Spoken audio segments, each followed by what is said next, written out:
सभापती महोदय, अत्यंत महत्त्वाचा विषय आहे.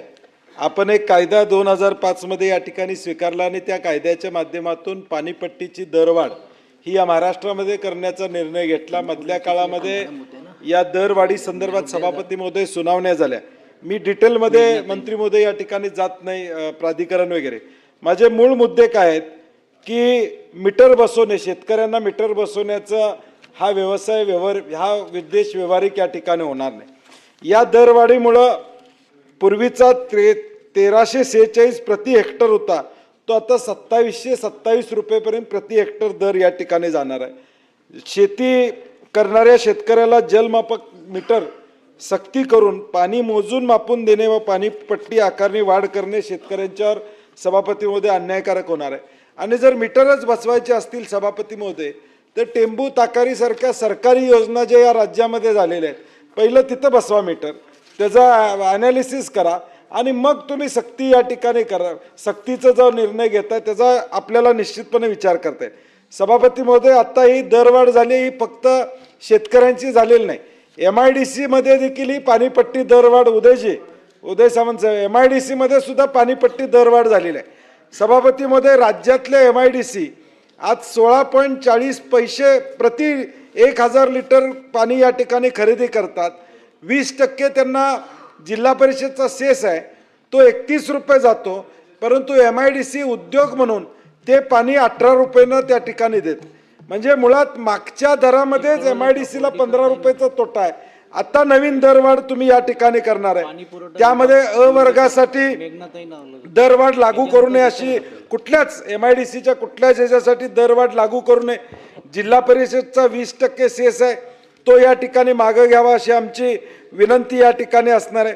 सभापती महोदय, घरगुती वापरासाठी आता 1.60 पैसे हा दर या ठिकाणी नव्यानं या ठिकाणी होणार आहे आणि व्यावसायिकसाठी 8 रुपये प्रति 1000 लिटर घनमीटर असा प्रस्ताव या ठिकाणी आहे. सभापती महोदय, आज एका महापालिकेचा नुसता विचार केला, कोल्हापूर महापालिकेचं मी उदाहरण सभापती महोदय देतो. महिन्याला 27 लाख रुपये ही पाणीपट्टी वाढणार आहे. ही ज्यावेळी महानगरपालिका, राज्यातल्या नगरपालिका, ग्रामपंचायती, MIDC ह्या दरवाढ पुढं ग्राहकावर टाकणार नाहीत. कारण की ग्राहकावर टाकलं की आंदोलन होणार, लोकांचा विरोध होणार. आणि म्हणून माझी विनंती आहे की दरवाढ या ठिकाणी मागं घ्यावी आणि ज्या उपाययोजना आहेत. सभापती महोदय, हिअरिंगला देखील मंत्री महोदय म्हणजे माहितीच नव्हती हिअरिंगची. 5 दिवस मुदतवाढ मी मागणी केल्यावर 5 दिवस मुदतवाढ दिली. त्याची व्यापकता आली पाहिजे, कारण की सगळ्या राज्यातल्या 20,000 ग्रामपंचायतीमध्ये ही दरवाढ होणार आहे. राज्यातल्या प्रत्येक माणसावर ही पाणीपट्टीची दरवाढ या ठिकाणी होणार आहे. राज्याच्या हिताचा विचार करता एक कमिटी अपॉइंट करून कायद्यानं आता तुम्हाला काय करताय ते मला माहीत नाही, परंतु याला स्थगिती देऊन ह्याच्यावर चर्चा करून हा निर्णय घ्यावा अशी माझी विनंती आहे. मंत्री महोदय. खरं हा विषय कोल्हापूर, सांगली या जिल्ह्यामध्ये ज्या सहकारी उपसा सिंचन योजना किंवा खाजगी उपसा सिंचन योजनेसंदर्भात जी मधल्या काळामध्ये महाराष्ट्र वॉटर रेग्युलेटरी अथॉरिटी जी आहे त्यांनी त्या संदर्भात ती जी काही सुधारणा करून आकारणी करण्याचा काही निर्णय केला होता. त्यामुळे सभापती महोदय, मोठ्या प्रमाणात त्याची वाढ झाली. साधारण 1200 काय रुपये होते, ते एकदम 11,000 रुपये झाली. नंतर त्या केळी आणि ऊसाकरता त्या दंडाची कार्यवाही झाली. ती सभापती महोदय मधल्या काळात आपण त्याला स्थगिती दिलेली आहे. त्यामुळे आकारणी काय आता त्याची झालेली नाही.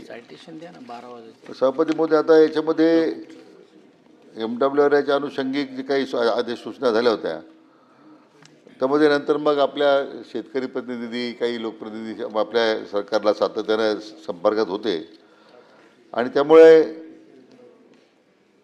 ज्या ठिकाणी मीटर नाही आहे अशा मीटर त्या ठिकाणी प्रभावी दराने आकारणी करू नये अशा प्रकारचे त्या ठिकाणी विनंती केली होती. त्यामुळे अध्यक्ष सभापती महोदय, आता या प्रचलित धोरणाप्रमाणे आता ती पाणीपट्टी मला वाटतं आपण कमी केलेली आहे.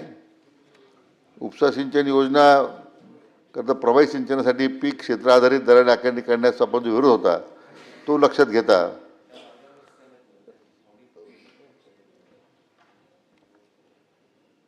आपण जी सुधारित आकारणी याच्यामध्ये सभापती महोदय करतोय ती साधारण 11,000 आता कमी करून पाटील साहेब ती आता आपण 1900 रुपये केलेली आहे.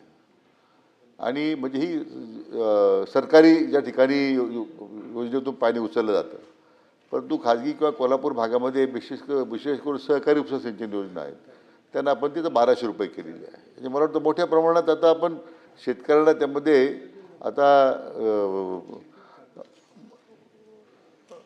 त्यांना मदत केलेली आहे. आणि त्यामुळे त्या भागाची मुख्य मागणी काय होती की पुरामुळं किंवा अन्य कारणामुळं त्या उपसा सिंचन योजनेला मीटर बसवले जात नाही किंवा मीटर बसवता येत नाही, अशा बऱ्याच त्यामध्ये मागण्या होत्या. पण त्यामध्ये आता ती आवश्यकता नाही. आता ह्या सगळ्या धोरणाप्रमाणे आपण आता मी म्हटल्याप्रमाणे शासनाने उभारल्यास मी म्हटल्याप्रमाणे जी काही आकारणी करायची ती साधारण 1900 रुपये राहील आणि 1200 रुपये आपण त्याच्यामध्ये सहकारी उपसा सिंचनबद्दल आपल्याला उपसा सिंचन योजनेबद्दल आकारणी करता येईल. आपण जो दुसरा मुद्दा प्रामुख्यानं MIDCचा मुद्दा या ठिकाणी उपस्थित केलेला, ग्रामपंचायती आहेत किंवा महापालिका, मला वाटतं आता त्याची व्याप्ती मोठी आहे. आता कसं की बरेच निर्णय आता MWRच घेते. MWR डायरेक्शन देते, सरकारला ते ऐकावं लागतात, कारण ती कॉन्स्टिट्युशनल ज्युडिशियल बॉडी आहे. आणि त्यामुळे MWRAकडे जाऊन तशा प्रकारची आपल्याला विनंती करता येईल. मला वाटतं पहिली एक व्यापक बैठक माझ्या स्तरावर पुढच्या एक 10-12 दिवसात आपण घेऊ. त्या संबंधित आपले जे काही लोकप्रतिनिधी आहेत, त्या विभागाचे एक अधिकारी आहेत, त्या दोन्ही यंत्रणेतले, त्यांना विनंती करू, त्या विभागातल्या मंत्र्यांना विनंती करू आणि मग एक व्यापक धोरण करून मला वाटतं MWRA पुढे जाता येईल परत आपल्याला. आणि आपली मागणी त्यांच्यापुढे आपण ठेवू आणि त्यांना विनंती करू. आवश्यक असेल तर मग मला वाटतं जिथं माननीय मुख्यमंत्री महोदयांनी हस्तक्षेप करा असेल, तशी परिस्थिती असेल तशी माननीय मुख्यमंत्र्यांनी विनंती करण्यात येईल. लाड एक मिनिट त्यांना बोलायचं.